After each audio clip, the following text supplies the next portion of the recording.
Estamos de vuelta aquí en CNN Chile Radio y como les contábamos antes de la pausa, nos acompaña la presidenta de Frente Amplio, Constanza Martínez. ¿Cómo está, Constanza? Bienvenida. Hola, muy buenos días. Muchas gracias por la invitación. Gracias por partir la semana aquí en CNN Chile Radio. Constanza, bueno, este viernes parte la franja. Sí, parte la franja. Está lista, me imagino, todo el material de Janet Jara, ¿no? Sí. Parte con la presidencial y luego se va alternando con las parlamentarias, que también es muy importante que la gente sepa que se vota por el presidente, pero también por el Congreso que va a acompañar a esa presidenta. ¿Cuál de las dos elecciones es más importante? Yo creo que están íntimamente involucradas. Creo que cuando uno ve solamente una separada de la otra, tenemos la consecuencia, por ejemplo, de haber tenido un Congreso en contra durante este gobierno que fue muy costoso. Porque al final, para poder empujar ciertas reformas, ciertos cambios, tú requieres mayoría, no simplemente que alguien te represente. Y por lo tanto creo que las dos son muy importantes, y también cuando uno deja solo la parlamentaria como algo aparte, sin proyectos, sin algo que te una, yo creo que también afecta. Así que yo soy una convencida de que son inseparables. Ahora, cuando uno conversa con algunos parlamentarios, candidatos o que van a la reelección, de alguna manera están poniendo más énfasis en la parlamentaria o dicen que es necesario reforzar eso porque la carrera presidencial se ve muy cuesta arriba.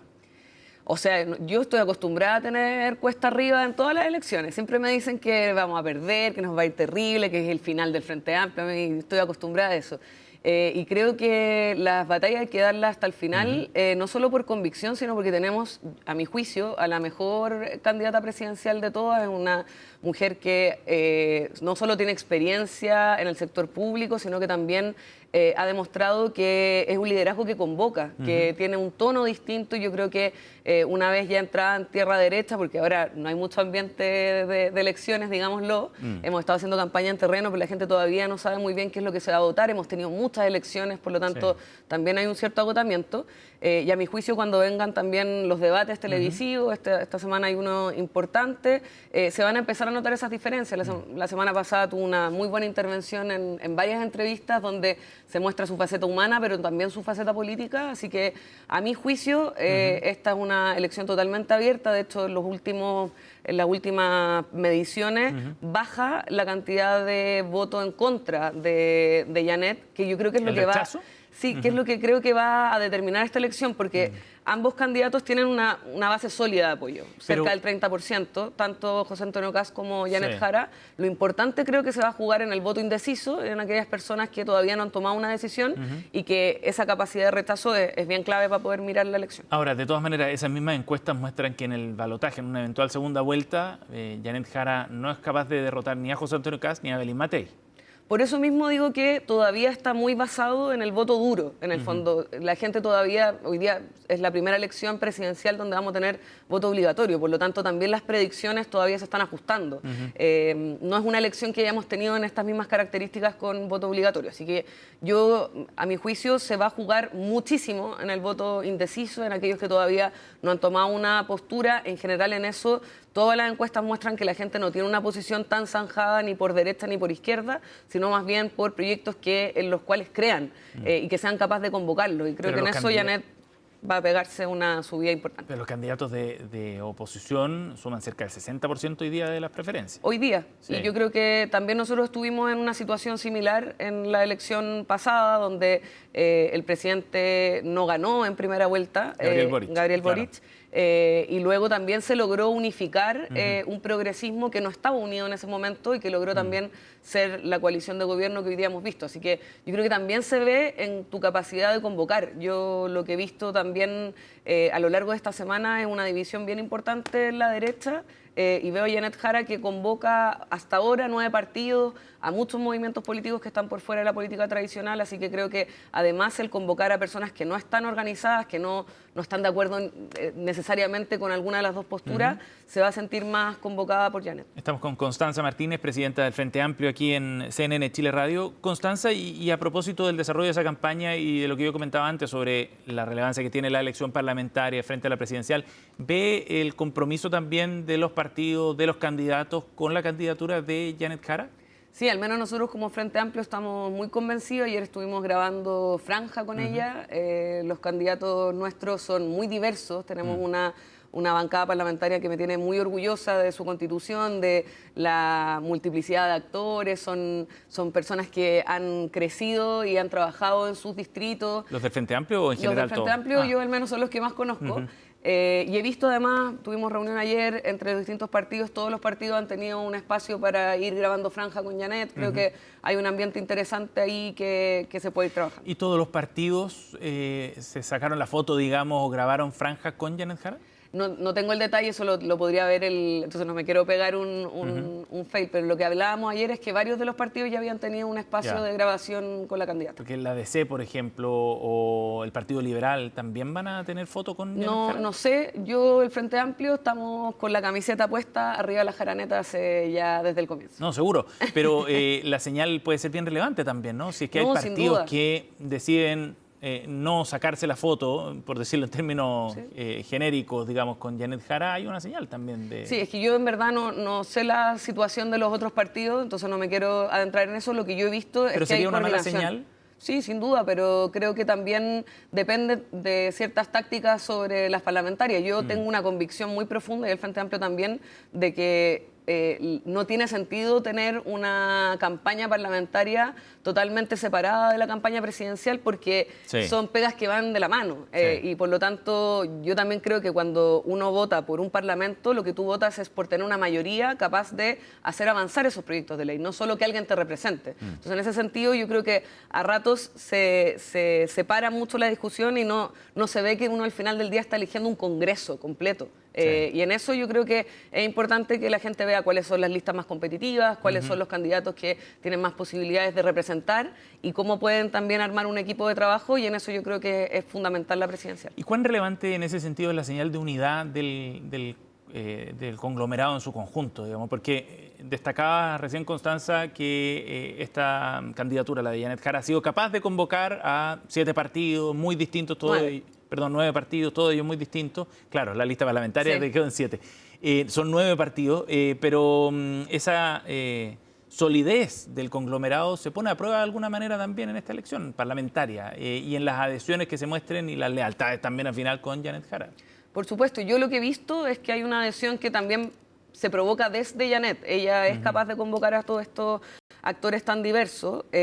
Yo además tengo la convicción de que el progresismo en general tiene que tender a unirse, que el ejemplo que nos está dando la derecha de que cuando en momentos álgidos uno se separa en 3 o en 4, no ayuda tanto a dar señales de gobernabilidad ni de un camino posible.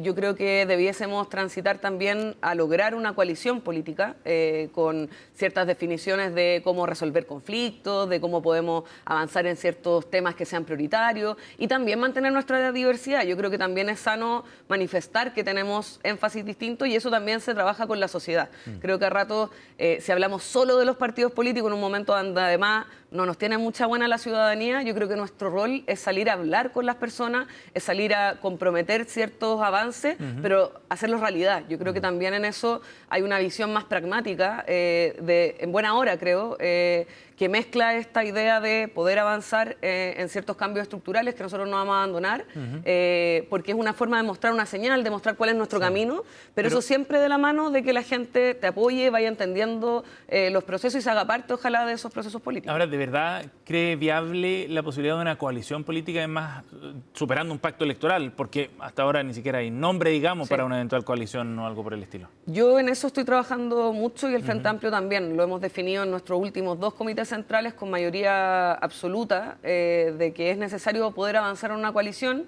Porque además yo creo que las tensiones que se provocan también se provocan por la falta de estructura. Cuando uno ve el caso del Frente Amplio Uruguayo, que es no es como nosotros, que es un partido político, sino es un conglomerado de muchos partidos políticos distintos, muy, muy diferentes, han ido construyendo formas de resolver conflictos, cómo hacer las listas, cómo definir ciertas diferencias a través de voto, de participación, de escucha ciudadana, y creo que tenemos que tender hacia ese camino, a lograr dejar de estar tan ensimismado entre los presidentes de partido, que es una pega muy intensa y que yo estoy llevando en el Frente Amplio, pero que tiene que superar también solo la unidad de las siglas. Y en eso yo tengo un convencimiento muy grande de que es el camino que tenemos que trazar. ¿Y ven lo mismo, por ejemplo, la misma disposición en el Partido Comunista también, a propósito de lo que decía la misma candidata, Janet Jara, que había visto falta de fraternidad en algunas declaraciones o en el actuar de algunos líderes del PC. Por eso creo que el proceso es de construcción. Como yo creo mucho en la construcción política, creo que uno tiene que ir recogiendo esas distintas visiones. ¿Pero usted ve esa voluntad? Sí, yo la he visto durante todo este periodo, sobre todo quienes venimos ya trabajando durante este gobierno, hemos visto con cierto grado de urgencia la necesidad de tener espacios que zanjen de manera más clara y más democrática nuestras diferencias y también nuestros acuerdos políticos. Pero el PC pareciera no haber ayudado mucho a la campaña de Janet Jara en este último tiempo, con ese tipo de declaraciones, con esas diferencias que se remarcan, como que ha obligado a la misma candidata a salir a aclarar cada uno de esos puntos. Sí, yo en general no hago una valoración de los otros partidos porque creo que tampoco ayuda tanto a la unidad. Uno al final termina teniendo toda una semana en la que el Frente Amplio se enfrenta con el Partido Comunista. Yo confío muchísimo en nuestra candidata, creo que ha logrado tener una voz muy transversal, sinceramente. Y en el PC también. Y creo que deberíamos tratar de seguir un poco su ejemplo.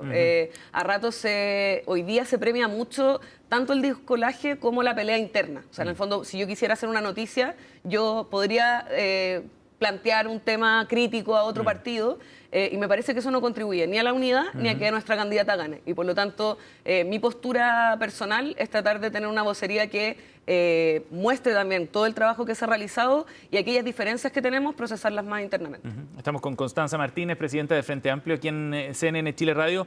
Constanza, yo sé que usted me va a decir que Janet Jara será la próxima presidenta, que va a ganar en el balotaje, pero hagamos un poco de política ficción. Las encuestas muestran que José Antonio Kast es probable que sea el próximo presidente en un eventual balotaje con Janet Jara, o Evelyn Matei. Desde ese punto de vista, teniendo que asumir el rol de oposición en un próximo periodo, si es que eso llegase a ocurrir efectivamente, por eso hacemos política ficción, ¿cuán relevante va a ser esa unidad para jugar el rol del opositor?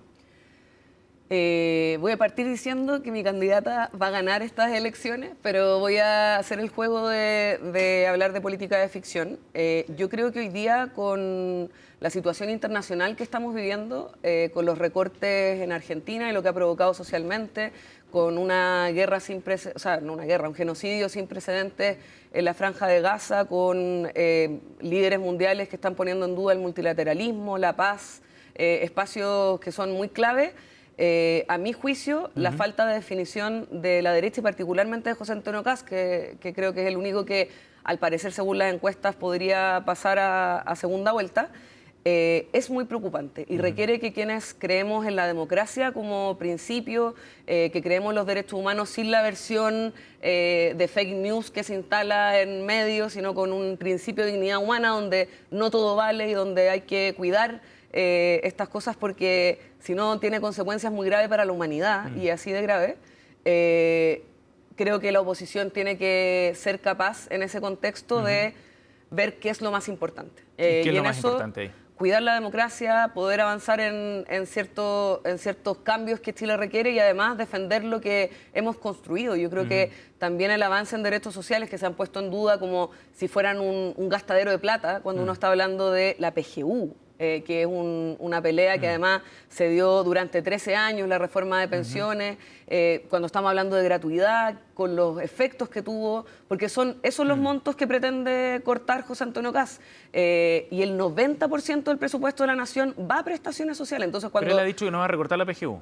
Es que dice que no la va a recortar, pero no dice de dónde. Entonces, a nosotros, por ejemplo, se nos exigió durante semanas que no había programa. No sé. Hoy día hay un programa suscrito por 9 partidos con muchísimas medidas y a nuestra candidata hablando en medios. ¿Y qué vemos por el otro lado? José Antonio Kast, que no ha aparecido en las últimas 2 semanas, lo he visto menos que a mis papás, a quienes les aprovecho a mandar un saludo, pero es realmente impresionante de que está escondido, no señala cómo va a hacer esos recortes y nosotros hemos hecho el ejercicio. Si el 90% del presupuesto de la Nación va a prestaciones sociales, va a tener que cortar una prestación. Y está definido por ley, además, o sea, tiene que pasar por el Congreso. Tiene que pasar por un montón de cosas. Y si uno incluso haría solamente el efecto de esos 100.000 nuevos funcionarios públicos que dicen que van a recortar, que además son los que trabajan en los nuevos SLEP y los que trabajan en los nuevos hospitales, o sea, ni siquiera es como alguien, un operador político como han tratado de instalar, totalmente falso, salió incluso Daniel Matamala a desmentirlo este fin de semana. Incluso si hicieran eso, sería solo el 5% de la cantidad de plata que dicen que van a recortar. No, Entonces, a la cifra, dice usted. O están mintiendo o no saben cómo lo van a Constanza, hacer. y a propósito de esos 100.000 funcionarios, ¿qué le pareció la expresión que ocupaba Cristian Valenzuela, el encargado comunicacional de José Antonio Kast, que es columnista en distintos medios, que hablaba directamente de parásitos, refiriéndose a la gente que trabajaba en el Estado, a propósito de los 100.000 contrataciones, y haciendo alusión no solo a ustedes, el oficialismo, digo, sino también a Chile Vamos, porque se refería a otros gobiernos también? ¿Qué le pareció la expresión y el lenguaje ocupado en esa declaración? Voy a ocupar las palabras de una supuesta adversaria política porque me parece que ha sido muy clave, la senadora Aravena, que es ex militante del Partido Republicano, quien mencionaba con preocupación cómo esta campaña de José Antonio Kast se está dedicando a horadar y destruir de gran forma ciertos pilares del Estado y ciertos pilares democráticos que habíamos logrado avanzar. Yo creo que hay una desazón por parte de la ciudadanía, yo creo en parte por el Estado subsidiario que tenemos, donde el Estado llega tarde, tiene mucha burocracia, cuesta mucho avanzar, y en eso yo creo que es hora de que podamos hablar de una buena modernización del Estado. Pero plantear ese nivel de caricaturas cuando muchas veces, yo me imagino, no sé, no quiero hacer conjeturas, pero el servicio público es muchas veces la única instancia que tienen los ciudadanos para poder acceder a prestaciones. Cuando uno dice que va a cortar parásitos, primero sin decir quién, buscando la medida más altisonante y más fea para poder declarar su aversión al Estado, también estás pensando en que vas a recortar especialistas, va a recortar funcionarios que ayudan a poder postular a algunos beneficios sociales o incluso directamente a beneficios sociales. Entonces, a mí me parece que es preocupante el tono que está tomando la campaña de Kast, que ya lleva harto tiempo. ¿Y hay un riesgo institucional detrás de esas declaraciones? Creo que sí. Porque, por ejemplo, José Antonio Kast también decía que las cifras de la DIPRES de alguna manera no estaban claras, que ni siquiera en la DIPRES sabían cuánta gente habían contratado durante este gobierno. José Antonio Kast dijo hace un par de semanas, lo vi en una noticia, de que iba a hacer una auditoría externa. Sí. de escritorio por escritorio, dijo. Yo no sé si José Antonio Kast, queriendo ser presidente, sabe que existe la Contraloría General de la República, que hace investigaciones totalmente autónomas, de alto estándar, que permite descubrir casos muy complejos y que abusos son incluso dentro del más, Estado también. Y para eso existe, por supuesto, y para eso existe, y por lo tanto creo que insiste en estas medidas que son anti-Estado, anti-institucionales, que además yo creo que la mayoría de los chilenos hoy día saben que el trabajo de la Contraloría ha sido impecable y que de hecho ha logrado descubrir casos que son transversales políticamente. Así que yo creo que ojalá alguien que va a ser presidente de la República entienda cómo funciona el Estado, entienda cómo funcionan las prestaciones sociales, quizás como él José Antonio Kast no entiende cómo funciona el Estado. O sea, yo creo que no, a mí me da la impresión de que no sabe ni de dónde salen las lucas, ni quién revisa las lucas, ni a quién le llegan las lucas. Y eso a mí me parece que es preocupante, porque si pretende ser presidente de todos los chilenos y chilenas, lo mínimo es que por lo menos nos diga de dónde va a sacar esos recortes, que explicite por qué cree que es tan malo tener PGU o tener salud primaria que vale 3.700 millones, de dónde va a sacar esa plata y también de qué forma o con quiénes va a trabajar, porque uno también ve que para poder ser presidente uno tiene que construir puentes, y lo que yo he visto de José Antonio Kast toda esta semana es que solo rompe puentes. No veo con quién está debatiendo, quién es su aliado, con quién va a construir una alianza.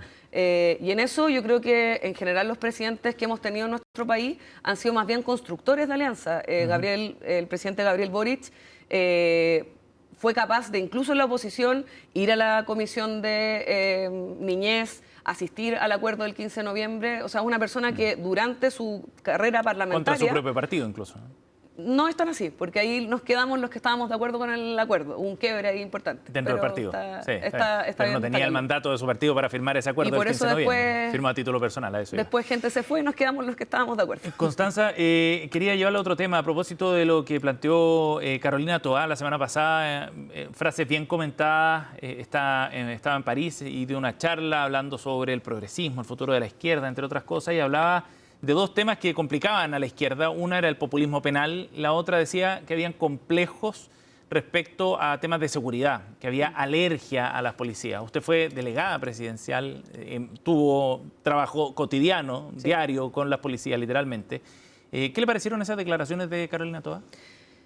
Mira, yo no vi las declaraciones, solo lo Hay unos audios publicados por ex ante. lo que se había publicado. Y lo dije públicamente. Yo no comparto el análisis que hace la exministra, la respeto un montón, trabajamos juntas codo a codo durante todos estos años, porque creo que asume una caricatura que es muy establecida por la derecha, cuando no miramos primero que nuestro país no estaba preparado para el nivel de crisis de seguridad que hoy día estamos viviendo. Y yo creo que eso institucionalmente y políticamente no estaba trabajado. Lo que creo que ha tenido la derecha normalmente es un discurso muy claro sobre la delincuencia y sobre el miedo. O sea, decir esto es terrible, es un tema muy grande, el delincuente se acabó la fiesta, que venía hace mucho tiempo, pero lo cierto es que la derecha gobernó 8 años y la tasa de homicidios tiene un crecimiento de los últimos 15 años sostenido y que solo se ha logrado detener durante este gobierno. Lo cierto es que cuando nosotros llegamos había una crisis institucional y de orden público que era muy grande. Había una crisis migratoria muy importante. Con eso no quiero decir... desde el estallido social también. No quiero decir que es culpa del gobierno anterior. Lo que quiero decir es que la seguridad es un tema bastante más complejo hoy día en Chile que de un sector de derecha o de izquierda. Pero nunca ha sido una bandera de la izquierda tampoco. Es que lo que yo creo... política. No, lo que yo creo es que nosotros teníamos cierta discusión respecto al orden público y a la utilización o mala utilización de las policías como un mecanismo de control social en vez de que sea la política la que pueda resolver los problemas. Ahí yo tenía una diferencia. Y cuando nosotros trabajamos codo a codo con Carabineros, muchas veces buscábamos otros mecanismos para poder hacernos cargo del orden público. Porque efectivamente ¿Qué mecanismos, por ejemplo? Habían ciertas discusiones de coordinación previa en vez de rechazar permisos o no tener coordinaciones. Creo que en esas cosas uno puede tener una mirada en la que se pueda distinguir entre quienes cometen delitos y entre quienes se quieren manifestar pacíficamente. Vuelvo a la seguridad. Nosotros como progresismo creo que hemos determinado con mucha claridad que la seguridad es un derecho. Y como es un derecho, no puede depender ni del bolsillo tuyo ni del bolsillo de donde vives. Pero se dieron cuenta de eso y esa mirada la plasmaron recién a mitad del gobierno. No fue yo no estoy de acuerdo con eso. El propio presidente Boric lo reconoció, dijo en una entrevista con el diario El País, terminando el segundo año de mandato, decía... Nosotros no tuvimos como prioridad ni la economía ni la seguridad. Yo tengo una diferencia. Creo que durante la campaña presidencial, en segunda vuelta, rápidamente el tema de seguridad tomó el primer orden. De hecho, en ese momento, Isquia Siches, que había ido a hacer campaña, volvió diciendo a mí, en todos los lugares en los que he ido, a mí me plantean seguridad como la primera prioridad. Y eso generó un ajuste. De hecho, yo entré el 11 de marzo a la delegación presidencial. Los primeros despejes los hicimos en mayo. Y en junio ya teníamos establecido el Plan Nacional contra el Crimen Organizado, que era algo que no tenía nuestro país. Por lo tanto, lo que yo planteo es que no quiero hacer una discusión de izquierda-derecha en un lugar donde había una falta de visión, tanto de la izquierda como de la derecha, sobre el crimen organizado, sobre el control fronterizo en movimientos muy masivos de migrantes. Y creo que lo que se ha apostado en este gobierno es mejorar tanto la legislación, el presupuesto, como también términos operativos. Ahora, de todas maneras, más allá de las declaraciones que se hayan hecho, las visiones, los compromisos de campaña, etcétera, Carolina Toá habla también con una experiencia concreta. Siendo ministra del Interior, tuvo que legislar una agenda súper ambiciosa y eso generó resistencias dentro del oficialismo en distintos temas, cuando había que legislar sobre la ley antiterrorista o sobre la ley Naín Retamal o sobre la ley de robo de madera. Habían grupos del Frente Amplio, del Partido Comunista, que no estaban de acuerdo con esa agenda. Es que esa es mi mayor diferencia con el planteamiento. Porque Carolina Toá lo sabe desde adentro, digamos, eso no es una apreciación externa. No, por supuesto. Y yo también lo he visto desde adentro porque trabajé en temas de seguridad durante todo 3 años prácticamente. Y me parece interesante la pregunta porque cuando dicen hay alergia a la seguridad, yo en eso estoy totalmente en desacuerdo. De hecho, nosotros hemos trabajado desde hace 10 años haciéndonos también frente al narco o a la desorganización en muchos espacios porque sabemos que cuando avanza el narco retrocede el Estado, retrocede la juventud. Entonces, plantear de que tenemos un problema con que Chile sea más seguro es falso. Utilizar correctamente a las policías y a las capacidades del Estado para poder volver a esos lugares es algo a lo que nunca tuvimos alergia. Y la diferencia que tenemos es que las leyes tienen que quedar bien hechas y tienen que servir en cualquier gobierno y tienen que ayudar a que no paguen justos por pecadores, porque lo que hemos visto también es que cuando hay un fast track tan rápido y uno no ve necesariamente garantías procesales, etcétera, que a nosotros nos imputan como un problema, se dan excesos que afectan también a las instituciones y a su legitimidad. Entonces, no es que estuvimos en contra de la ley antiterrorista, dijimos hay 1 o 2 puntos en esa ley que hay que tener ojo. Por ejemplo, ahora, en la discusión sobre la frontera, yo estoy de acuerdo con que los militares puedan hacerse cargo de la frontera porque tiene que ver con la soberanía nacional y porque es parte de cómo los instruyeron en su formación, que es distinto a Carabineros, que tiene otro tipo de formación. Entonces me parece que eso es correcto y es debatible. Que eso termina siendo que cualquier estado de excepción, por ejemplo, en lugares densamente poblados o en lugares como la macrozona sur, no pasen por una discusión en el Congreso, no me parece. ¿Eso es estar en contra de la seguridad? A mi juicio no, es poner una alerta. Es decir, ojo, para usar a militares, por ejemplo, en lugares densamente poblados, yo preferiría establecer mayor control y mayor fuerza, no más control, sino mayor fuerza a Carabineros, mayor capacidades en esa institución, que creo que es la que está más preparada para poder hacerse cargo de los problemas como los de Santiago de Chile. Constanza, gracias por haber venido al estudio. Gracias a ustedes por esta discusión semana. Profunda. 9:37, nos vamos a la pausa, revisando la actualización de la temperatura a esta hora de la mañana. Tenemos imagen desde el Parque Metropolitano en pantalla y una temperatura a esta hora en Santiago de 15,2 grados con una máxima de 27 acá en la capital. Pausa, al regreso, Voces del Poder aquí en CNN Chile Radio.